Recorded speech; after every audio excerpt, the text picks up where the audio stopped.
mereka sadar semuanya. Akhirnya mereka kembali ke dalam persatuan dengan Sang Ratu dan menunggu petunjuk dengan yang sempurna, dengan yang tadinya menjadi kita berani tidak besar pada yang dulu.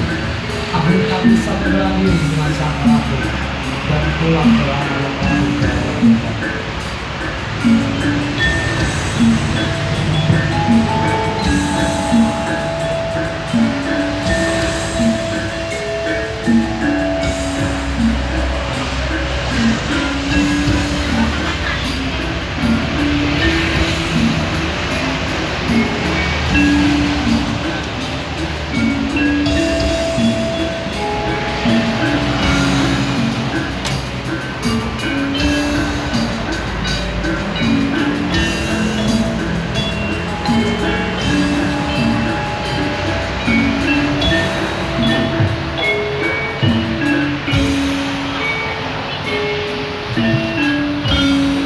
kebudayaan oleh pengurus pusat Les Bumi kepada Kiai Haji Jamil Maula kami persilakan.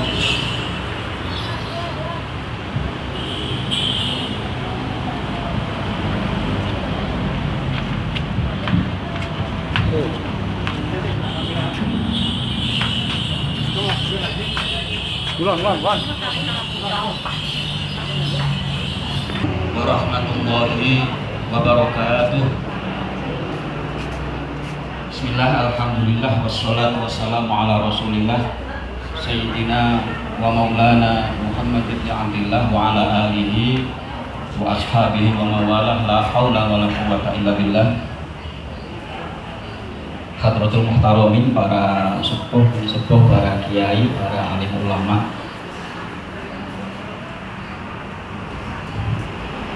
para pengurus ya, PCNU ya, Tanfidiyah maupun Syuriah dari Kabupaten Magelang maupun kota. Kalau ada saya maaf nggak kenal satu-satu, ada Mas Nurdin saya dari kabupaten ya Mas. Bukan ya.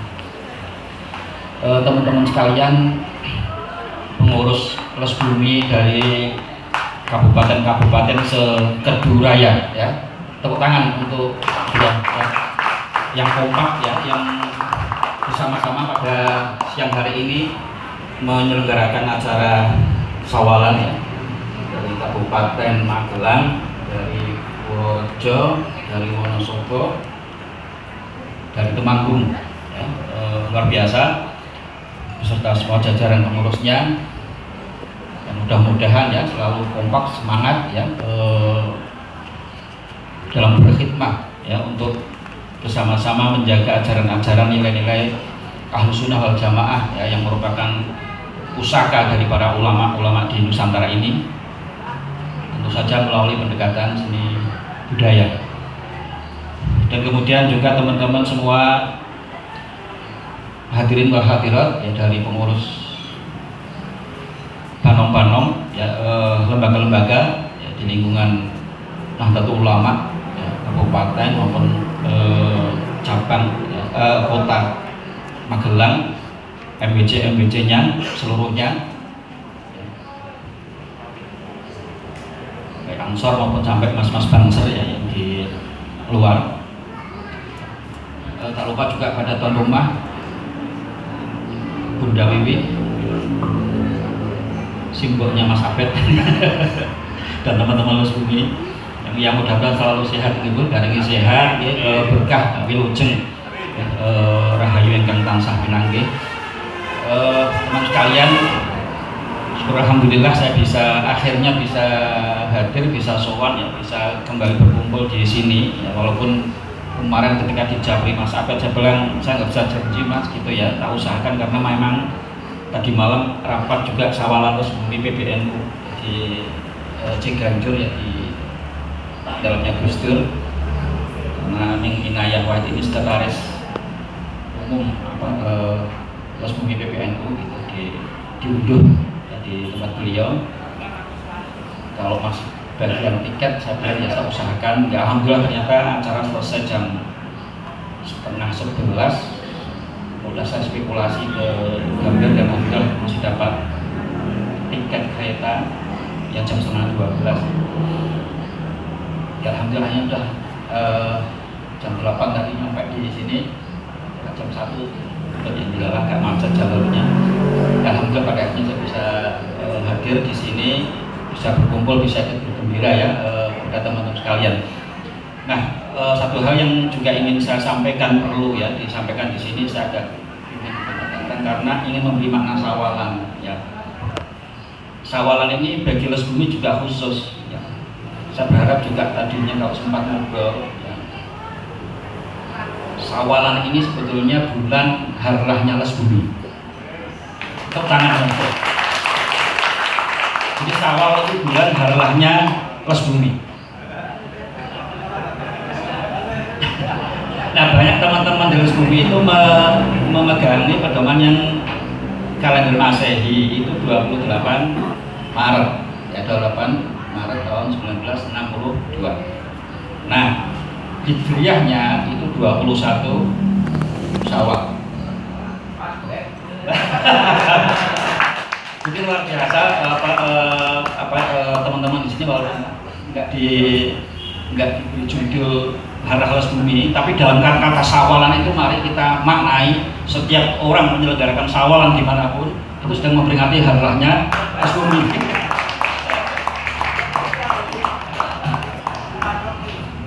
Nah, oleh karena itu menjadi penting ya, ini unik adaman khusus, ini hikmahnya Les Bumi kok lahir di Sawalan.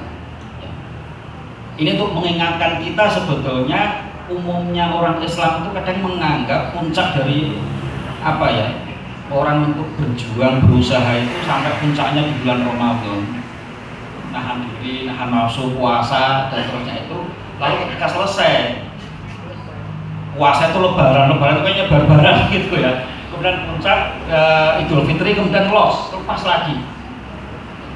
Jadi sehingga banyak orang lalu merayakan Sawalan, lebaran itu dengan dan dengan pesta-pesta yang Masya Allah gitu ya, hura-hura, dan kayaknya udah kayak ada dendam dari nafsu yang selama Ramadan itu diikat gitu ya. Kemudian lebaran itu kayak nafsunya dilepas lagi ya, diumbar lagi. Ya, berita terakhir kan gitu ya, Sawalan itu kok malah muncul beritanya ada remaja-remaja hamil di luar nikah. Itu kok beritanya di bulan Syawal meningkat, ya Allah gitu ya. Nah oleh karena di sini kemudian penting ya, Les Bumi itu justru ketika bulan Syawal kok lahir ya. Lahir itu kan berarti ada satu semangat baru ya. Nah ini mengandung hikmah. Bulan tahun ya Hijriah kita itu bulan Syawal itu saya menandai sebetulnya satu titik pijak baru karena tahunnya belum selesai ya. Kalau di dalam ajaran-ajaran Islam itu bulan Syawal itu justru mikot zamani, ini apa namanya? Mikot zamani, titik tolak waktu untuk niat haji itu di bulan Syawal. Jadi saya pernah bukan niat, ini harlah Les Bumi di bulan Syawal itu sebetulnya satu titik tolak untuk kita niat haji ya. Dzul Hijjah itu puncak akhir tahun di dalam siklus kalender Hijri ya. Nah baru setelah haji puncaknya itu nanti tutup tahun akhir sana, lalu baru membuka ya, tahun baru lagi dengan bulan Muharram ya. Betul-betul sudah disucikan. Jadi puncak kesuciannya itu kalau kita bisa mencapai derajat haji, itu penyempurnaan dari rukun Islam yang 5 itu. Nah oleh karena itu teman-teman sekalian ya, momentum Sawalan ya kalau diikat dibarengi dengan satu harlah itu sebetulnya kan harlah itu hari lahir ya. Jadi lahir baru, pribadi baru selama bulan Ramadan ya, puasa kupatan, lambangnya kupat gitu ya, laku papat ya. Laku papat itu setelah lebaran, artinya selesai menjalankan puasa sebulan penuh ya. Kemudian luberan ya, luberan itu sedekah, infak, zakat dan seterusnya itu luber. Kemudian yang ketiga leburan ya. Leburan liburan kita melebur, saling bermanfaatan, silaturahim, mengunjungi orang tua, ya, dan menyambung asal usul dan kemudian, nah itu puncaknya adalah laburan. Laburan itu sebetulnya kita punya baju rohani baru. Nah baju rohani baru ini menjadi sangu kita untuk tolak niat haji. Haji itu apa? Dalam satu tafsir itu wa'adzin fin nasi bil haji itu artinya ad-da'wah ila maqamil qalbi. Jadi ajarkan untuk masuk ke dalam kedudukan hati. Nah ini pengantarnya sebetulnya ya Ras Bumi. Nah, kedudukan hati itu kalau kita di selatan itu menghadap ke utara itu para wali memberi contoh masjid, 3 masjid besar peninggalan Wali Songo. Di barat itu ada namanya Masjid Cirebon itu Masjid Sang Cipta Rasa. Sang Cipta Rasa ini kan jadi bagian dari diri kita. Sang Cipta Rasa itu bagian dari diri kita yang apa? Senangnya merasa-rasakan rasa manis, rasa asin, rasa pedas, susah, senang dan seterusnya itu. Lalu memikirkan itu, ya. Memikirkan sesuatu yang timbul dari rasa itu sebenarnya makom nafsu. Ya, makom nafsu. Dan kaitan juga Ras Bumi itu kan cipta rasa ini ya. Bagaimana kita mengolah rasa, mempertimbangkan rasa, memikirkan, mengungkapkan rasa itu dengan jalur logika, jalur pikiran, dengan cipta. Dan itu kemudian disitulah kemudian karsa kemanusiaan kita itu muncul. Ya. Nah, ini makom. Nah di tengah masjid Masjid Demak itu lambangnya Sunan Kalijaga. Ketika dibangun itu Sunan Kalijaga menjangkau tangan antara Masjid Demak ke Ka'bah. Ya. Inilah lambang makomul qalbi. Karena apa? Di dalam hati itu ada Baitullah. Ya. Jadi Masjid Demak itu makomul qalbi. Perjalanan kalau kemudian ke dalam dada ya, Masjidil Haram di dalam dada kita itu ada hati. Jadi mulai kita mengolah rasa yang muncul tidak dari rangsangan dari luar, tapi kita mencoba belajar menganalisa, mengolah rasa yang muncul dari dalam hati, dari dalam diri, intrinsik. Nah diolah terus sampai halus, nah sehingga bisa naik ke yang sebelah paling timur itu Masjid Kudus. Masjid Kudus itu Masjidil Aqsa, itu terjauh, itu makom roh. Jadi coba kalau dari tanya apa roadmap latar belakang yang namanya gerakan kebudayaan itu, kalau kita mengacu ke Wali Songo itu di lambangan itu. Gimana kita bisa mengolah dari makom nafsu meningkat ke makom kolbu dan puncaknya ke makom, atau dari balik melahirkan sesuatu gerakan seni budaya yang lahir dari kesucian roh. Ya. Lalu kesucian roh memancarkan hati kita menggerakkan anggota tubuh kita, mata kita, telinga kita, ucapan kita, gerakan tangan kita, semua lalu menjadi satu ekspresi budaya, ekspresi seni yang memancar dari kekuatan rohani. Jadi bisa dibalik dari barat ke timur maupun dari timur ke barat. Kalau dari barat ke timur itu makom mendaki, dari timur ke barat itu tanazul, turun. Itu gerakan bolak-balik, dan itu sebenarnya hakikat makna gerakan kebudayaan yang dicontohkan oleh Wali Songo. Ya. Jadi kalau ada Ras Bumi itu apa? Lembaga seni budaya muslimin Indonesia. Itu artinya kemudian Ras Bumi ini mengorganisir, mengkonsolidasi, melahirkan ya seni-seni, mengumpulkan para seniman dan lain-lain yang berakar dari ilmu budaya. Nah, kebudayaan itu ilmunya Wali Songo. Ya, ilmunya Wali Songo. Atau lebih spesifik kalau digambarkan di Masjid Cirebon maupun di Masjid Demak itu ada salah satu soko namanya Soko Tatal, peninggalan Sunan Kalijaga. Itu juga lambang dari. Jadi di Masjid Demak itu ada 4 soko guru utama ya kan, yang dilambangkan oleh Sunan Ampel, Sunan Gunung Jati, Sunan Bonang dan Sunan Kalijaga. Ya. Jadi Sunan Ampel ini tiangnya peradaban. Ini kalau PBN hari ini peradaban, ya, membangun peradaban itu soko gurunya itu kalau kita mengacu ke soko guru Mesir Demak itu ada 4 ya. Jadi Sunan Ampel itu lambang dari leluhur, soh ya, yang mengesui ya, lambang. Jadi Sunan Ampel kan leluhurnya Wali Songo ya, soh ya, yang sudah mencapai makom dari keilmuannya, dari hubungan historis dengan sejarah Nusantara sebelumnya ya, yang mengatur strateginya dan lain-lain. Sunan Bonang itu berarti lambang guru, kiai ya, pesantren ya. Sunan Gunung Jati itu sultan ya, itu tata negara. Nah ini yang Sunan Kalijogo ini soko tatal ya, jadi itu dari serpihan-serpihan ya, mengumpulkan semua serpihan-serpihan tatal-tatal itu diikat untuk menjadi tiang ya. Ya masih ada butonya gitu ya, ada topengnya yang macam-macam gitu kan, ada berbagai macam seni yang lain ya, seni gerak gitu ya, tapi itu semua menjadi bagian dari satu kesatuan yang harus diikat gitu ya. Dilambangkan Sunan Kalijogo itu kan menyambungkan orang-orang yang kepalanya putus ya, kepala dan tubuhnya itu disambung dengan kayu jati. Ini kan lambang supaya tubuh itu mungkin melambangkan rasa, kepala itu lambang cipta, dihubungkan dengan kesejatian ya. Nah itu ada contohnya. Jadi di dalam tubuh Nahdlatul Ulama ya, barangkali Les Bumi itu mungkin mewakili satu tiang, yaitu soko tatal.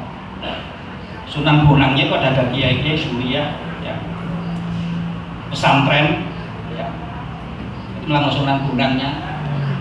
Sunan Gunung Jatinya ya, mungkin para tata negara gitu ya. Dulu para Fadil Fales ya, Hasyim Asy'ari mendirikan Negara Kesatuan Republik Indonesia ya, membangun pembukaan UUD 45, itu dasar-dasar negara kesatuan tata negara, itu makom Sunan Gunung Jati ya. Nggak tahu kalau sekarang terjemahannya jadi capres, cawapres, cagup dan seterusnya itu ya monggo ya, tapi sebetulnya lebih ke ketatanan ya, tata negaranya, kenegarawanan, ilmu membangun negara. Nah yang keempat ini Sunan Kalijogo itu ya, yang menentukan yang ambiar-ambiar ini ya, yang ambiar-ambiar ini, tapi ini bagian yang penting ya. Oleh karena itu di Nahdlatul Ulama barangkali Les Bumi ini kalau ingin membangun peradaban, ujung tombaknya itu digerakkan kebudayaan. Karena apa? Karena bisa menyatukan semua ya, pendekatan seni ya, budayaan itu kan bisa mengikat orang lintas agama, lintas etnik ya, lintas keyakinan, lintas bangsa ya, lintas usia, lintas kelas sosial ya, dan seterusnya, itu bisa disatukan. Nah itu ibarat menjadi kota dan ini kemudian penting ya, kemudian Les Bumi itu kemudian ke depan itu ditata ya. Nah ini periode Les Bumi yang sekarang itu memang tahapnya penataan itu memberi makna yang lebih utuh ya. Jadi Les Bumi itu dulu berdiri tahun 62, itu era Nasakom ya, era demokrasi terpimpin ya. NU menjadi bagian dari Nasakom ya, nasionalis itu diwakili partai PNI ya. Komunis itu partai PKI, NU itu agama ya. Nah pada saat itu era-era pembentukan karakter nasional ya, kebangsaan seperti apa, tantangannya waktu itu memang dari ideologi sekuler. Nasionalisme, komunisme waktu itu cenderung dimaknai ya paham dari barat. Waktu itu juga ada ideologi barat lagi itu humanisme universal. Nah Les Bumi itu dihadirkan oleh para ulama untuk mencoba menjadi ujung tombak ya dari gerakan Nahdlatul Ulama untuk apa? Untuk mengelola kebudayaan ini, ya aspek-aspek unsur-unsur dari masyarakat yang belum terorganisir. Nah ini masih membutuhkan perjuangan. Ya waktu itu NU lebih banyak diajak-ajak sebagai kaum sarungan, kaum terbelakang. Ya. Tapi para ulama Mbah Wahab, Ki Wahid itu pinternya bisa menemukan kader-kader yang modern, ya Asrul Sani, ada Usmar Ismail, ya Jamaluddin Malik, yang perlente, yang kaya, mereka bergerak justru di dunia modernitas, film. Sehingga ketika Mas Bumi melahirkan film-film, ya punya kiprah bagaimana kebijakan perfilman nasional, ya hari film nasional kita itu diperingati 3 Maret itu momentum Usmar Ismail memproduksi film Darah dan Doa. Ya, itu makna yang luar biasa, dan Usmar Ismail adalah salah satu ketua Mas Bumi PBNU waktu itu. Sehingga orang kaget, ini organisasi yang dianggap tradisional sarungan kok ya, justru jadi tonggak satu gerakan budaya nasional yang modern film ini jejaknya. Tapi saya nggak berlangsung lama ya, percaturan ideologi modern tahun 70-an ketika Orde Lama tumbang, Orde Baru muncul dulu kan. Nah Mas Bumi mati. Nah waktu ketika Mas Bumi mati suri atau pingsan atau ya udah ya. Itu ada menyisakan memang perdebatan yang belum selesai. Masih banyak kiai-kiai yang ya nyun sewu ya, kalau lihat tari-tarian, lihat musik kayak gitu kan, kalau kita kan masih bisa begini ya nonton tapi apa buka ya. Nah ada yang tidak sama sekali tidak berkenan ya. Ini satu rekaman yang menarik dari Jawa Timur, bisa kisah cerita legenda, tapi ini penting ya. Jadi dulu ketika Ansor Fatayat Jawa Timur Jombang mau mendirikan kelompok drum band ya, tahun 60-an mereka sowan ke Kiai Bisri, gimana hukumnya ini Ansor Fatayat mau bikin kelompok drum. Kiai Bisri apa? Langsung haram. Kenapa? Ya ini alatul balahi ya, terus laki-laki perempuan campur dan seterusnya. Nah kemudian setelah dari Kiai Bisri, mereka datang ke Kiai Wahab Hasbullah gitu. Sowan menyampaikan pertanyaan sama, ini Ansor Fatayat mau membuat kelompok drum band pripun. Mbah Wahab mau menjawab wajib.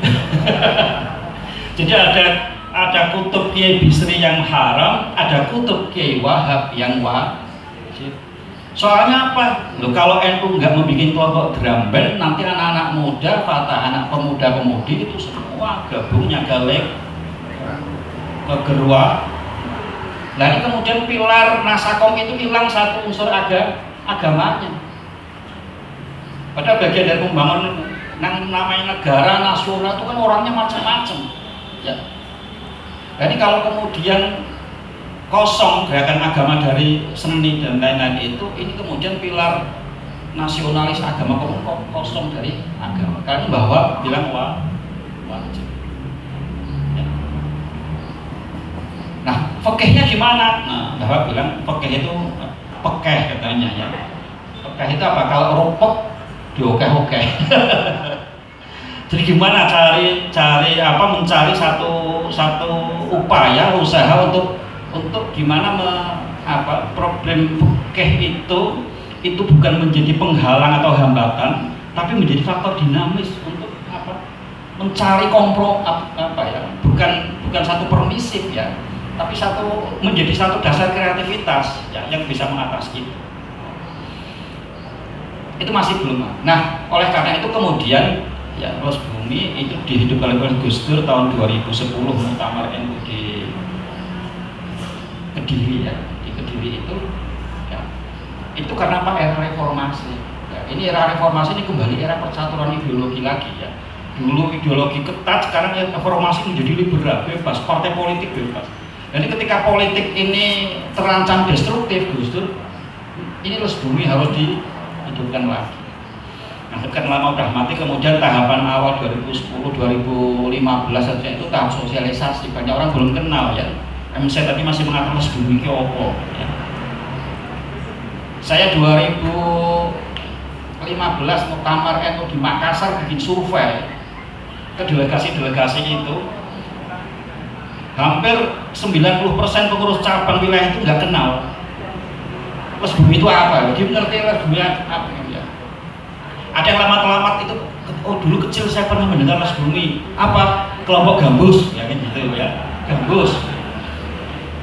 Atau ada Les Bumi itu teater ya, ada yang main teater gitu, kelompok gambus. Jadi ingatan yang sepotong ya. Nah akhirnya kemudian dulu saya wakil ketua ya, dulu Mas Sastro Ngatawi ketuanya itu keliling-keliling mensosialisasikan Les Bumi ya. Nah kemudian 2 periode lalu Ki Agus Sunyoto ya. Ki Agus Sunyoto itu era ketika momentumnya Muktamar NU di Jombang, muncul tema syiar Islam Nusantara ya, meneguhkan Islam Nusantara.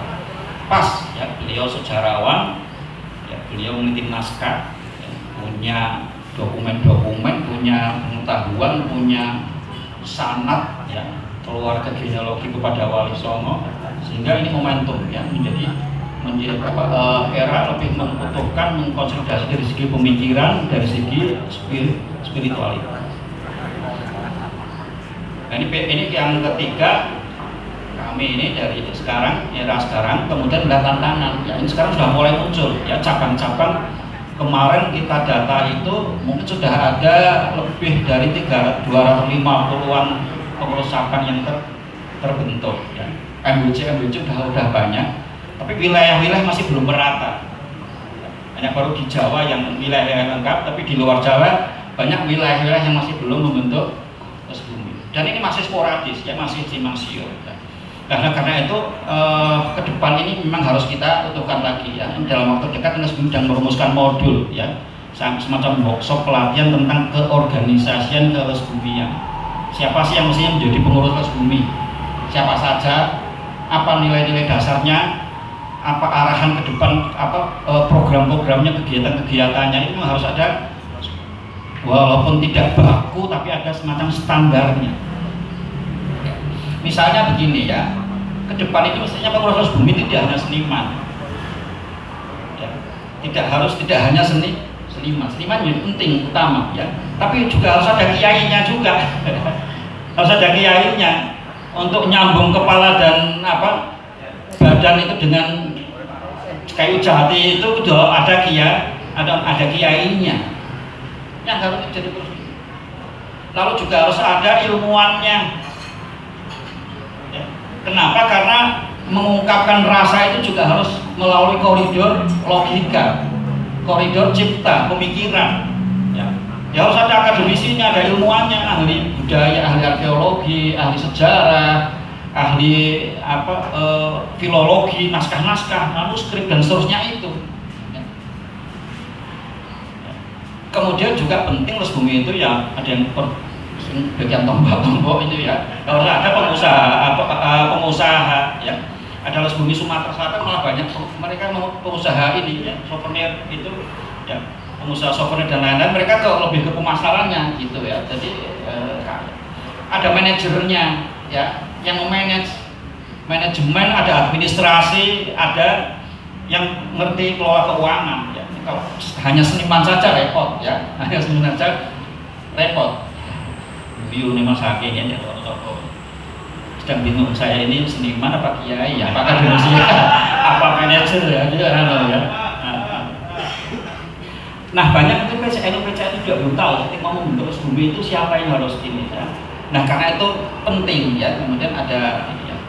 Lalu yang sedang dirancang di PBN itu Les Bumi itu ke depan kita memang ya untuk kaderisasi ya, kaderisasi Les Bumi itu kalau dulu kan hanya sporadis ini disanggar-sanggar dan lain-lain. Tapi memang ada kaderisasi yang dirancang walaupun bentuknya tidak formal dalam arti pelatihan kayak LKD dan seterusnya, bukan itu. Tapi kalau kami membayangkan ada kayak pesantren budaya ya. Ada tempat yang ngumpul kemudian menjadi tempat kumpulnya para seniman lintas disiplin, tapi di situ ada kajian keagamaannya, ada kajian naskahnya, ada kajian akademiknya, tapi juga ada eksplorasi kreativitas untuk memproduksi ekspresi-ekspresi kesenian macam-macam. Ya. itu dirancang gitu, memang harus disarang. Lalu ada desa budaya ya, membangun sih punya basis. Nah ini hari ini PBNU itu sedang mencanangkan kemarin Satgas Nasional Keluarga Maslahat. Ya, bagaimana Nahdlatul Ulama gerakannya bisa dirasakan di desa-desa sampai unit terkecil, yaitu keluarga. Ya. Nah, salah satu pendekatan penting untuk membangun keluarga maslahat itu adalah seni budaya. Jadi mungkin gerakan seni budaya di Inas Bumi tingkat ke desa-desa, ke ranting-ranting sampai ke rumah tangga itu bagaimana kemudian memberi makna lagi ekspresi pendekatan seni budaya bagian dari pendidikan generasi muda, baik sebelum pranikah maupun justru setelah menikah, ya, memberikan kota nilai-nilai. Dan yang memang harus digodok, ya, digodok. Nah di luar itu tentu saja melanjutkan dulu jejak Inas Bumi itu kekuatan khazanah kita kan sejarah, ya, manuskrip, ya. Pesantren itu gudangnya manuskrip, ya, kitab-kitab kuning, kitab-kitab pegon, dan sayang yang terputus dari pesantren kitab-kitab aksara Jawa, ya. Nah itu mesti digalakkan lagi, ya, karena itu adalah basis epistemologi kita, basis pengetahuan kita untuk memahami banyak adat-adat, tradisi, budaya yang itu mungkin ada sumber naskahnya, gitu.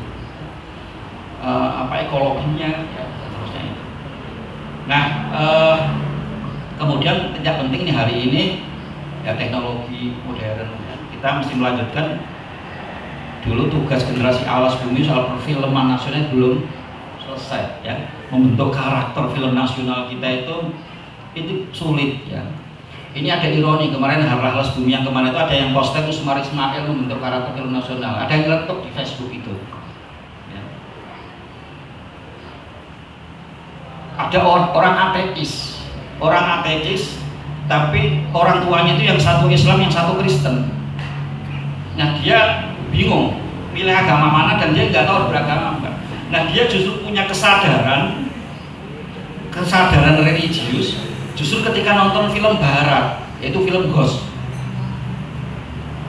Baby More itu, ya, yang dan pacaran, ya, yang cowoknya tiba-tiba meninggal kan kecelakaan, lalu penasaran arwahnya tapi selalu hubungan batin. Nah dia bilang seorang ateis tapi nonton film Ghost justru muncul kesadaran religius bahwa ada kehidupan setelah mati, kehidupan nggak berhenti ketika hidup aja, tapi setelah mati itu ada kehidupan yang itu harus ya mereka juga bisa sedih, bisa susah setelah mati, dengan ingin menjalankan hidup. Nah itu muncul. Nah dia bilang kenapa kesadaran religius tidak muncul ketika nonton film nasional kita, film-film hantu kita, ya, malah film horor kita itu malah nggak menimbulkan kesadaran apapun, nggak menyentuh. Jadi hilang karakter nasional kita, karakter bangsa kita di perfilman nasional itu ambiar. Nah, bandingkan dengan film Cina, bandingkan dengan film India, apa dengan film Barat, itu nilai-nilai filsafat dasar bangsa budaya itu muncul. Tapi film nasional kita, filsafat budaya kita nggak muncul di situ. Nah ini belum selesai, kita kemasukan lagi teknologi digital. Nah penting, ya, di Inas Bumi itu juga ada sumber daya seniman yang juga menguasai, ya, memahami teknologi perfilman, ya, sampai ke budaya digital ini menjadi satu wilayah, sehingga Inas Bumi ini betul-betul bisa menjadi salah satu tiang di dalam Nahdlatul Ulama, ya. Untuk apa? Ini mensinergikan kembali, ya. Jadi yang penting dicanangkan oleh Inas Bumi sekarang juga bagaimana mensinergikan Al-Harokah Al-Thaqafiyah ini, kebudayaan dengan gerakannya Nahdlatul Ulama, yaitu Al-Harokah Ad-Diniyah dan Ijtimaiyah. Nah ini gimana disinergikan? Yang ini saya belum, ya. Jadi baru NU yang kuat, tiga tiang, ya, tiang yang leluhur, ya, yang Sunan Ampel, yang Sunan Gunung, dan tiang Sunan Gunung Jati, ya, yang sedang paling rame. NU itu biasanya kalau menjelang pilkada, menjelang itu paling ramai semangat, ya. Nah tapi ini tiang yang Sunan Kalijogo itu dia Inas Bumi ini saatnya ini menjadi satu kesatuan, ya. Mestinya tata negara itu ilmunya itu sebenarnya ada di dalam, tapi tarikan buto-butonan itu sudah ada ada mengandung tatanan ya.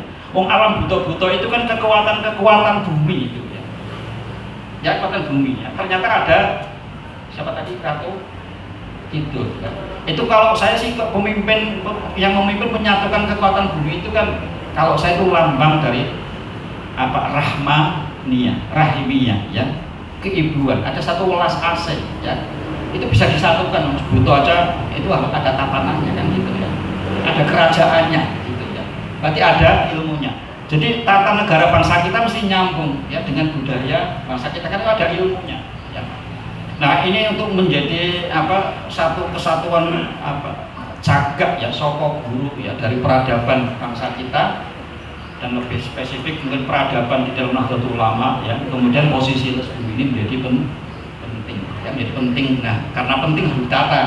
Nah, hari ini orang menyadari penting tapi belum ditata ya, belum ditata. Masih banyak kemarin rakernas lesbumi di Jakarta itu masih banyak curhat ya, curhat ada yang belum diakui oleh suriahnya yang itu ya, masih dianggap syubhat gitu ya. Ada yang mauquf gitu ya, jadi mau melarang nggak berarti menurut bumi gitu kan NU gitu, tapi mau mendorong itu enggak juga gitu ya. Jadi dibiarkan aja, dilarang tidak, didukung juga tidak ya. Kalau bisa malah kadang nggak terlalu liar, dicegah itu juga masih ada. Nah, ini positioning apa lesbumi jadi penting ya, jadi penting ditata ke depannya ya. Nah, mudah-mudahan melalui momentum Sawalan ya pada siang hari ini ya, itu menjadi satu semangat bersama, pemicu bersama. Ini apa konsolidasi. Ini Jawa Tengah ini wilayahnya luas, tapi ketua wilayahnya nggak aktif sama sekali juga ya.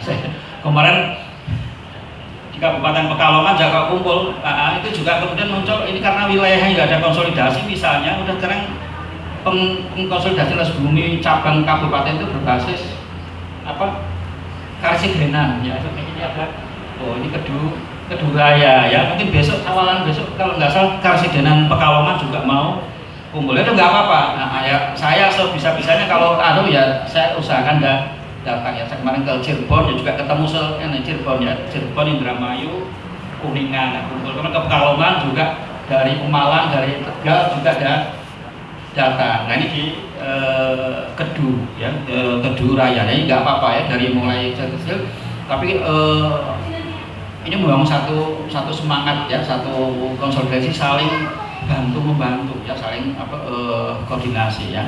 Dan yang memberikan pada hari ini juga keterlibatan dari PCNU, dari Ansor, dari Fatayat, dari semua Banom itu penting karena tata kelola PBNU ke depan ini memang penekanannya pada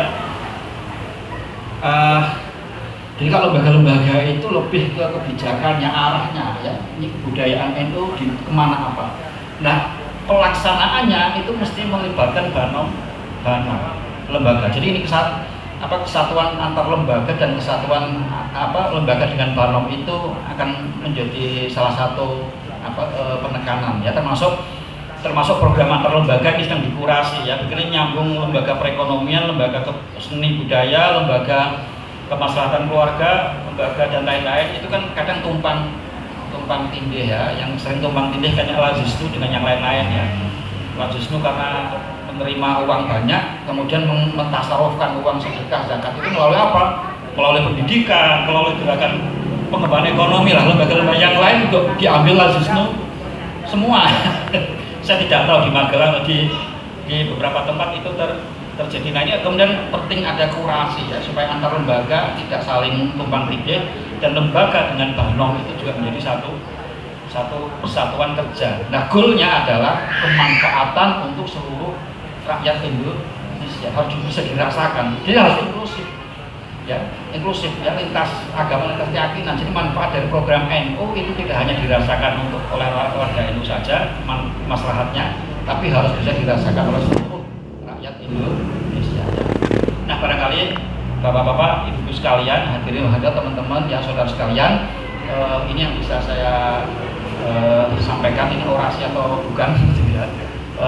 Tapi sekedar mengayu bagio saya pada acara Sawalan kali ini.